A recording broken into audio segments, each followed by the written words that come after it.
الله وبركاته.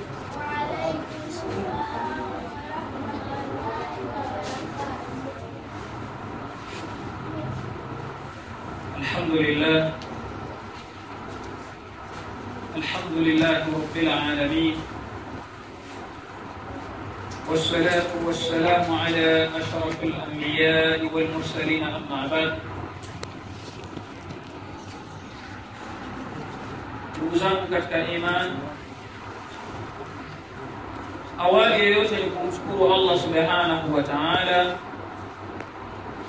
pamoja na kumtakia rahma mtume wetu Muhammad sallallahu alayhi wasallam. Ndugu zangu, tupo katika mwezi mtukufu wa Ramadhan,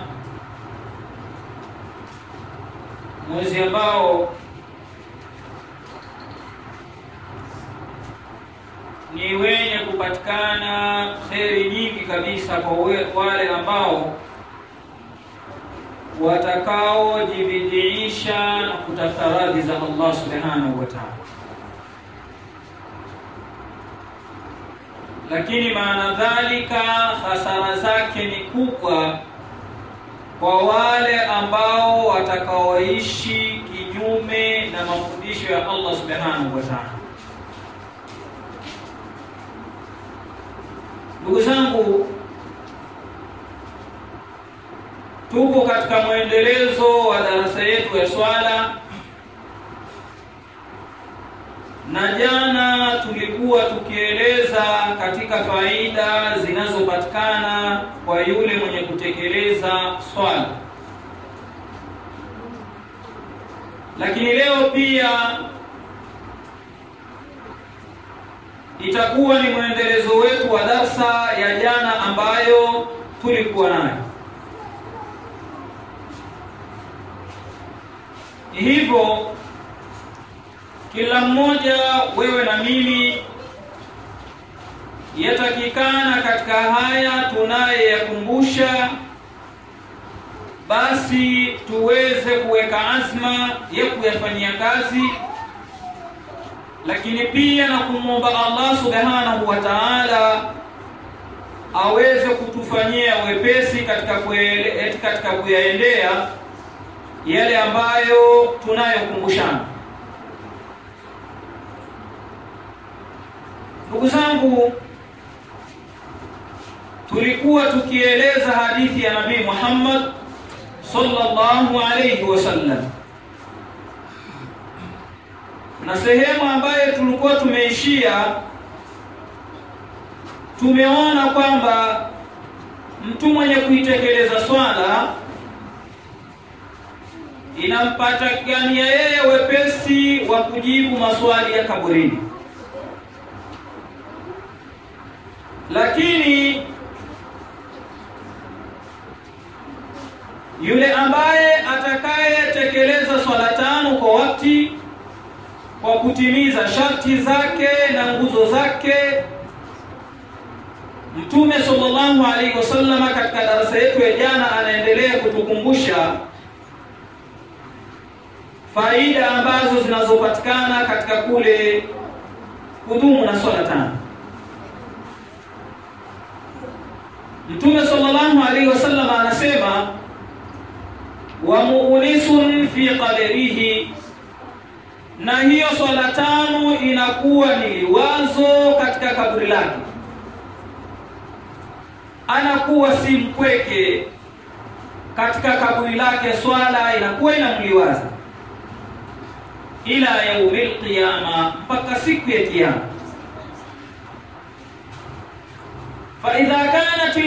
فإذا كانت القيامة, na pindi ikifika siku ya kiyama, swarati salatu dhillan fawqahu, swala inakuwa ni kimvuli juu yake, watajan ala ra'sihi, lakini linakuwa ni taji juu ya kichwa chake, walibasan ala badanihi, na linakuwa ni vazi. Hiyo swala inakuwa ni vazi katika mwili wake. Wa nura yasaa baina yadai, na nuru ambayo itakayomwenea mbele zake. Wa sitran bainahu wa baina an-nar, na inakuwa ni stara au ni kizuizi bainahu, kati yake, wa baina an-nar, na moto. Kwa hiyo tunaona swala mtu anapodumu nayo inakuwa ni sababu yeye kukingwa na moto. Lakini pia na hiyo swala wa hujjatan lilmu'minina, na inakuwa ni hoja kwa waumini baina yaday rabbi subhanahu wa ta'ala, mbele ya Allah subhanahu wa ta'ala. Wa thiqalan fil mawazini, lakini hiyo swala inakuwa ni nzito katika mizani. Mizani yake ya huyo mja inakuwa ni nzito ya mema yake kwa sababu ya swala. Wajawazan ala sirat, na hiyo swala inampitisha yeye katika sirat. Jana tulieleza ahawali za siku ya kiyama na sirat jinsi ilivyo. Kwa hiyo mtu atakayedumu na swala inakuwa ni wepesi swala yake kumpitisha katika hiyo sirat, ambayo tulisema kwa jitihada za wanachuoni, wanasema wembamba wake ni mdogo mno kuliko hata ile ncha ya wembe. Sasa ndo watu watakuwa wanapitishwa pale katika hali ya kutembea. Hivyo ndugu zangu, katika hiyo sehemu ni nzito sana kwa yule ambaye atakuwa hana matendo mazuri. Lakini pia ndugu zangu, swala hiyo inakuwa ni miftahi liljanna, ni ufunguo wa peponi. Swala inakuwa ni ufunguo wa peponi, na ndio maana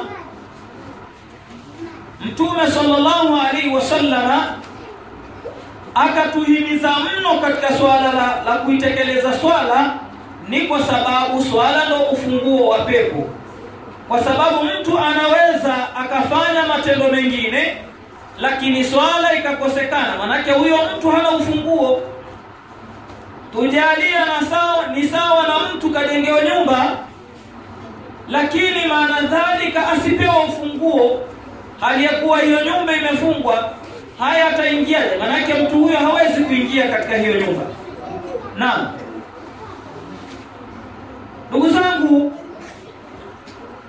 lakini Mtume sallallahu alaihi wasallam anaendelea kutukumbusha, anasema lianna swalata, ni kwa sababu swala tasbihun, ndani yake pana tasbihi wa tahmidun, na kuna kumuhimidi Allah subhanahu wa ta'ala.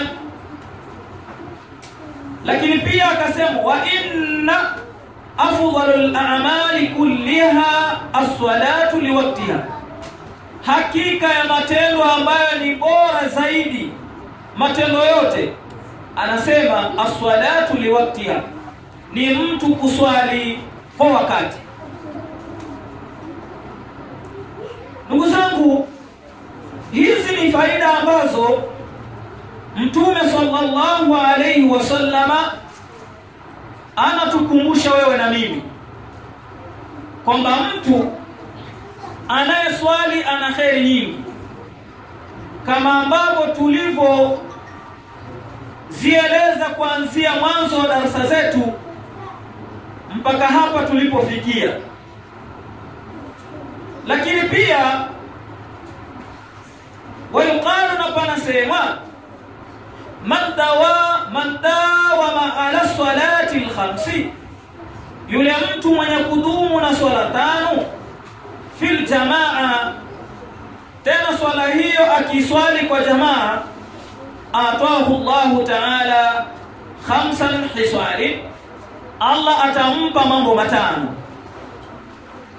Maana yake kama ni mwanaume, hiyo swala yatakikana aipatie msikitini kwa jamaa, lakini maana dhalika kwa mwanaume, eti kwa mwanamke yatakikana hiyo swala aiswali mwanzo wakati.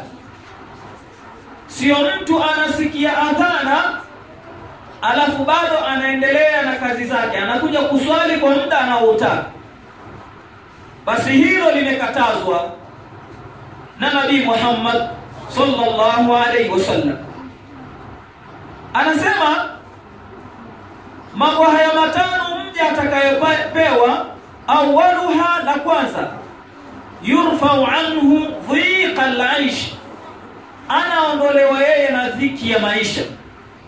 Mtu anayedumu na swala tano akaziswali kwa wakati, jambo la kwanza analoondolewa kwake yeye ni dhiki ya maisha. Sote tuwafahamu dhiki ya maisha ikikupata unakuwa vipi. Jalia wewe asubuhi inafika, kumekucha, hauna cha unga, hauna cha nini, chochote kile hauna. Nadhani hata akili yako itakuwa inafeli kufikiria baadhi ya mambo mengine. Kitakachoendelea ni wewe kufikiria vipi utakula.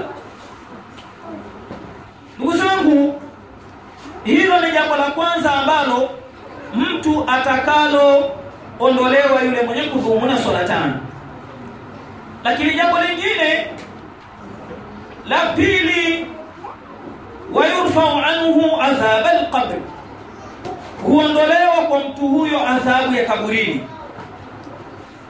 Ndugu zangu, adhabu ya kaburini inatisha. Tumuombeeni Allah subhanahu wa ta'ala atukinge na adhabu ya kaburi, kwani hakika katika maisha ambayo huwa yanakuwa ni adhiki ni pale mja anapoingizwa katika kaburi lake akakutana na adhabu za kaburini. Mtu huyo anakuwa na taabu kubwa ya maisha, kwa sababu ndio mwanzo wake wa maisha ya kuanza maisha ya barzakh, lakini anakutana na hali kama hiyo. Kwa hiyo siku hiyo inakuwa ni ngumu zaidi kwake.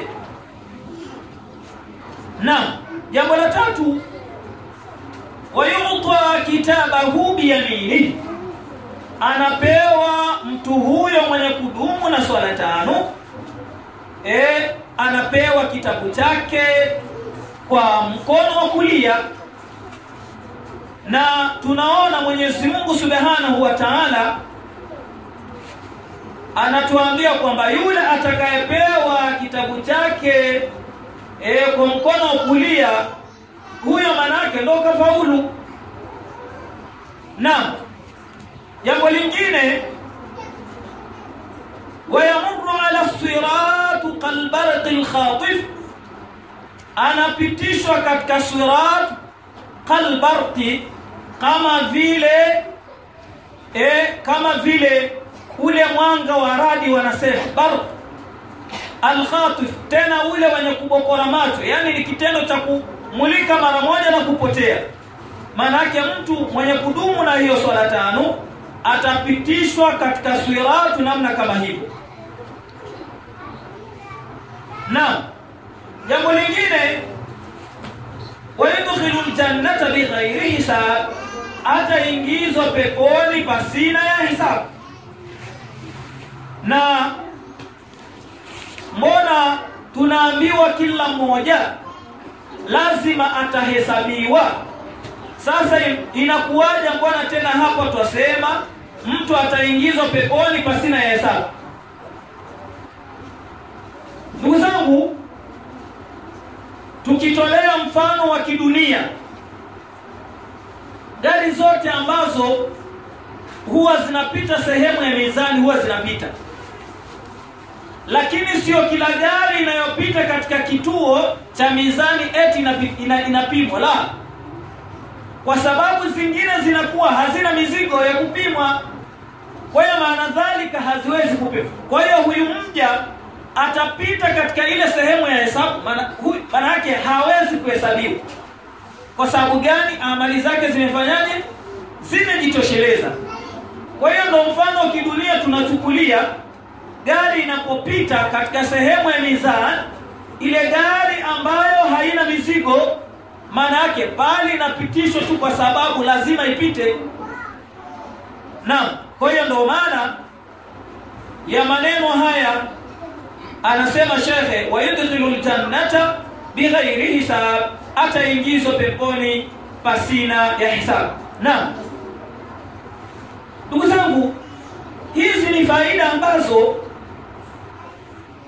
tunazozipata kwa yule mtu ambaye anayedumu na swala tena kwa wakati.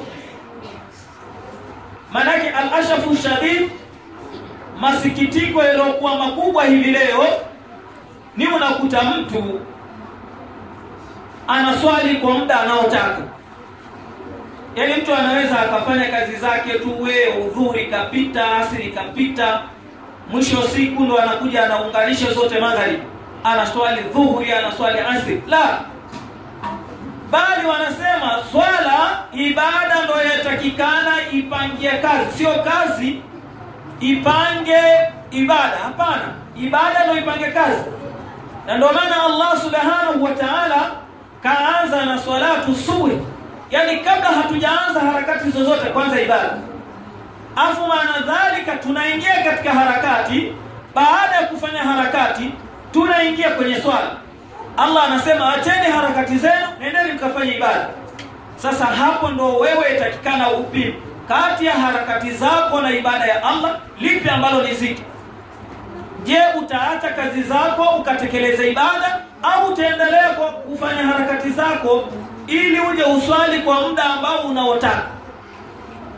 Maana dhalika ukiona wewe moyo wako unaipangia kazi zako zinapanga ibada, au zinaipangia ibada zako, subhanallah, wewe ujue kabisa moyo wako unaendelea kufa, na huenda unatarajiwa kwa siku zinazokuja au zijazo unaweza ukakuta hata ibada yenyewe ukaacha kabisa.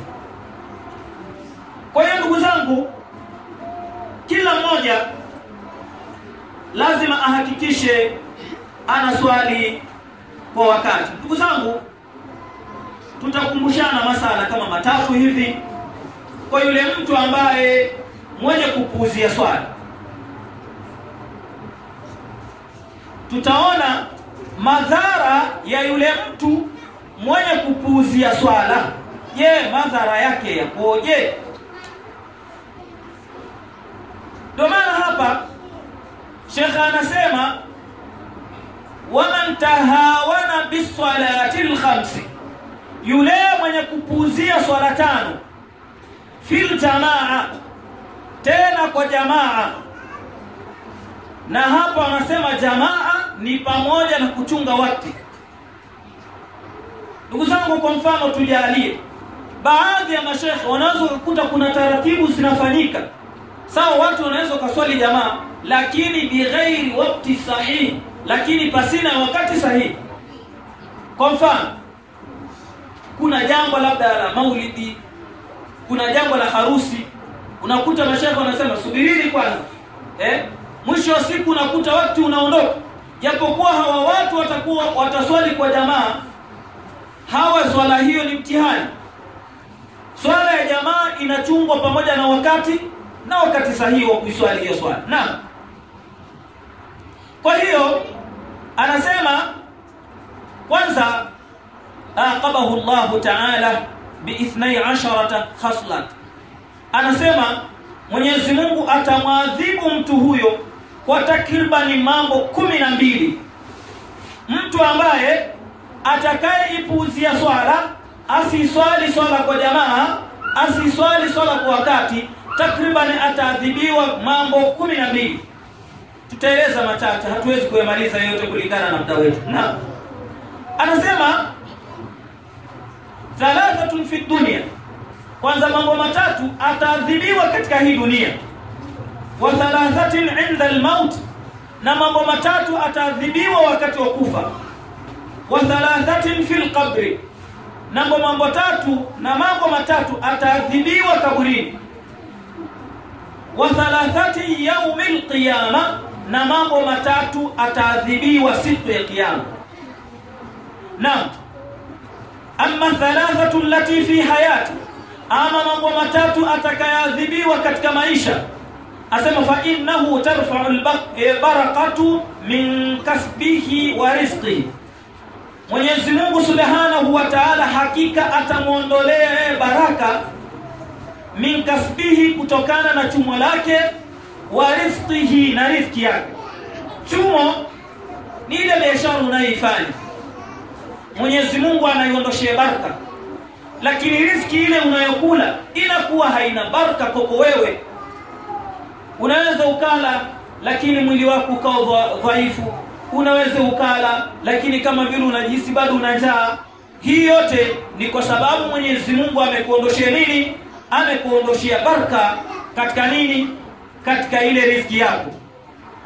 Na jambo lingine, wala yukbalu minhu sa'iru amalihi, Mwenyezi Mungu hatomkubalia mtu huyo baki ya matendo yake mengine.